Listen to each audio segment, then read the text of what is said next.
Cyber security dan konfigurasi keamanan jaringan sangat penting di era digital. Layaknya sistem kunci dan alarm pada rumah, firewall, enkripsi, dan anti-malware menjadi pertahanan pertama dari akses ilegal atau serangan. Data pribadi, finansial, dan bisnis adalah aset berharga yang harus dilindungi, sehingga keamanan jaringan berfungsi melindungi informasi penting tersebut. Kesadaran akan cyber security membantu menjaga privasi, mencegah pencurian data, dan memastikan aktivitas digital tetap aman. Cyber security dan manajemen akses data.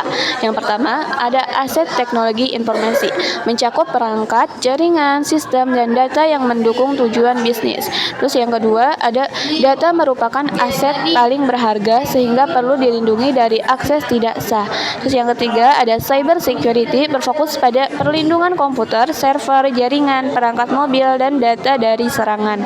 Yang keempat, yang terakhir ada manajemen akses data, melibatkan kebijakan, alat, dan prosedur untuk menjaga keamanan sesuai hukum, meminimalkan risiko, dan mengelola aset teknologi informasi lebih efektif.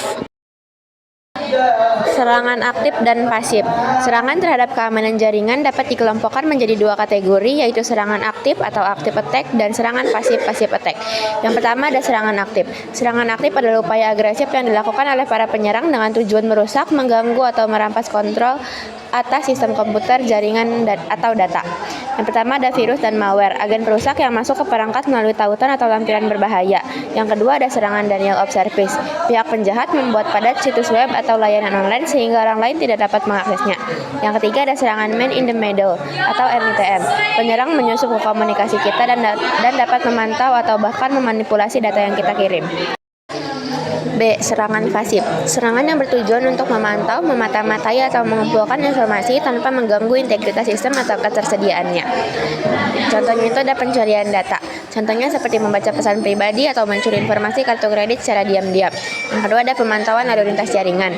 Penyerang dapat memantau lalu lintas internet untuk mencari peluang mengakses data pribadi atau mencuri informasi rahasia. Yang ketiga ada pengintaian elektronik. Contohnya seperti penyusup yang masuk ke dalam rumah lalu mendengar percakapan kita. Salah satu ancaman terbesar seringkali justru datang dari pengguna itu sendiri. Contohnya kesalahan manusia, penggunaan password yang lemah, atau kurangnya kewaspadaan bisa dimanfaatkan oleh penyerang. Beberapa metode social engineering yang umum digunakan adalah 1. Phishing, yaitu pesan atau email palsu untuk mencuri data login. Yang kedua, pretexting, membuat alasan palsu untuk meminta informasi sensitif. Ketiga, baiting, meninggalkan media seperti USB berisi malware agar korban menggunakannya. Yang keempat, impersonation, menyamar jadi orang yang dipercaya korban. Yang kelima, tailgating, ikut masuk ke area terbatas tanpa izin. Yang keenam, farming, membuat situs palsu untuk mencuri data login. Ancaman juga bisa datang dari pegawai atau mantan pegawai yang menyalahgunakan akses. Pencegahan, edukasi pelatihan keamanan, ganti password berkala, dan batasi akses data sensitif. Lalu ada phishing, yaitu upaya penipuan untuk mencuri data sensitif atau memicu transaksi merugikan dengan kerugian global mencapai 140 triliun per tahun. Jenisnya meliputi general phishing, spear phishing, CEO fraud, smishing, phishing, clone phishing, dan lain-lain. Kasus nyata email palsu atas nama CEO bank menimbulkan kerugian sampai dengan 1,22 triliun. Pencegahannya, pelatihan dan simulasi phishing, laporkan percobaan phishing, gunaan HTTPS atau enkripsi, dan tingkatkan kewaspadaan pengguna. C. Ancaman orang dalam atau insider threats. Yang pertama ada serangan berasal dari individu dalam organisasi. Yang kedua bisa sengaja atau tidak sengaja beri akses ke pihak ketiga.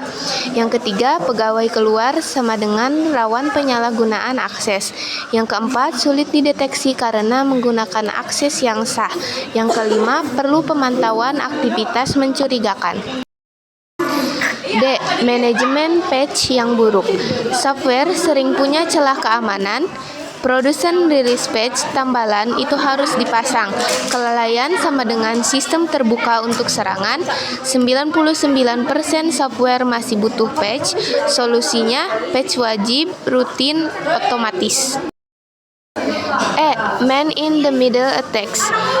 Penyerang mengintip komunikasi atau transaksi, data pribadi dan keuangan bisa dicuri, dilakukan lewat Wi-Fi publik atau malware. Korban tidak sadar data sedang disadap.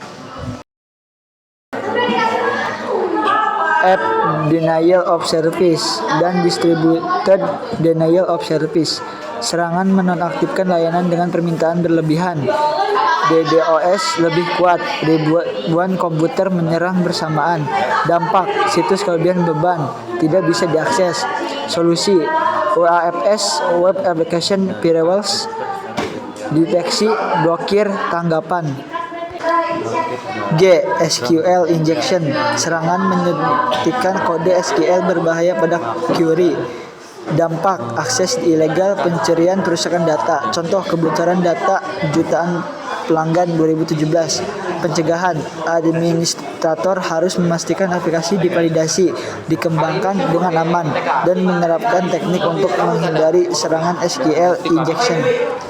Malware adalah perangkat lunak berbahaya yang dibuat untuk merusak sistem, mencuri data, atau mengganggu pengguna. Dampaknya bisa merusak file, program, bahkan perangkat. Jenis-jenis malware ada 5. Yang pertama itu virus. Virus menggandakan diri dengan menempel pada file atau program, bisa merusak data dan membuat sistem tidak stabil. Yang kedua ada worm, menyebar otomatis lewat celah keamanan, memperlambat jaringan dan merusak sistem. Yang ketiga trojan, program seolah aman tapi menyembunyikan malware yang bisa mencuri data atau memberi akses ilegal. Yang keempat spyware, mengumpulkan informasi pengguna, aktivitas, password, data pribadi secara diam-diam. Dan yang terakhir adware, menampilkan iklan pop-up tidak diinginkan, mengganggu, memperlambat sistem, dan boros kuota internet.